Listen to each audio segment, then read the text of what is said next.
वाचो निवर्तन्ते अप्राप्य मनसा सह आनंदम ब्रह्मणो विद्वान् न विवेति कुतश्चन।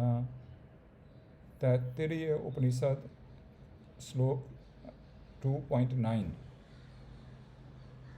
शब्दार्थ है, ब्रह्म का वह आनंद जहाँ से कुछ भी प्राप्त किए बिना वाणी वापस लौट आती है तथा मन भी जहाँ पहुंचकर विस्मय से चकित होकर लौट आता है, ब्रह्म के उस आनंद को कौन जानता है। ब्रह्म का स्वरूप ही आनंद है, जिसका अनुभव करने मात्र से ही आनंद की अनुभूति होती है। वह परमपिता परमात्मा आनंद स्वरूप है। हमें यह बताया जाता है कि आपको अगर भगवत प्राप्ति चाहिए तो आप एक मंत्र जप कर लीजिए, एक मंत्र पाठ कर लीजिए या मन में मेडिटेशन कर लीजिए। यहाँ यह कहा गया है कि ये सब तो वहाँ जाएगा और वापस लौट के आ जाएगा। मन विस्मित होके वाणी वहाँ तक पहुँच ही नहीं पाएगी, क्योंकि जब तक जो आप ईश्वर भक्ति कर रहे हैं, भगवान की भक्ति कर रहे हैं, उसमें प्रेम नहीं है, जब तक उसमें आनंद नहीं है, तब तक आप परमात्मा की अनुभूति नहीं कर सकते हैं।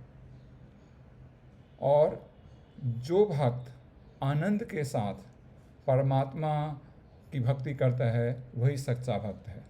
और ऐसा सच्चा भक्त जिस ओर से गुजरे वह पृथ्वी पवित्र हो जाता है, जिस कुल में जन्म लेता है वह कुल पवित्र हो जाता है, जिस सभा में जाए वह सभा सुशोभित हो जाता है।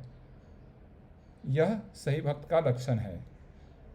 जैसे फूल के आसपास का क्षेत्र सुगंधित रहता है, उसी प्रकार जहाँ ऐसे भक्त पहुँच जाए वहाँ का सारा वातावरण परमात्मामय हो जाता है, क्योंकि एकमात्र परमात्मा ही परमानंद स्वरूप हैं।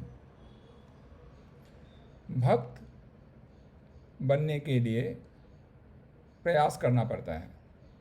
भक्त ऐसे ही नहीं बन जाते हैं। आनंद की अनुभूति के साथ भक्ति करने के लिए एक कठिन तपस्या से गुजरना पड़ता है। जब तक परमात्मा दर्शन का भाव मन में जागृत नहीं होगा, तब तक आप ब्रह्मानंद को प्राप्त नहीं कर सकते हैं। परमात्मा आपके लिए सदा ही प्यासे हैं। भक्ति रस से आनंदित भक्त के संग आनंदित होने के लिए भगवान हमेशा ही उपलब्ध हैं। शायद आप ही मुंह मोड़ के बैठे हो।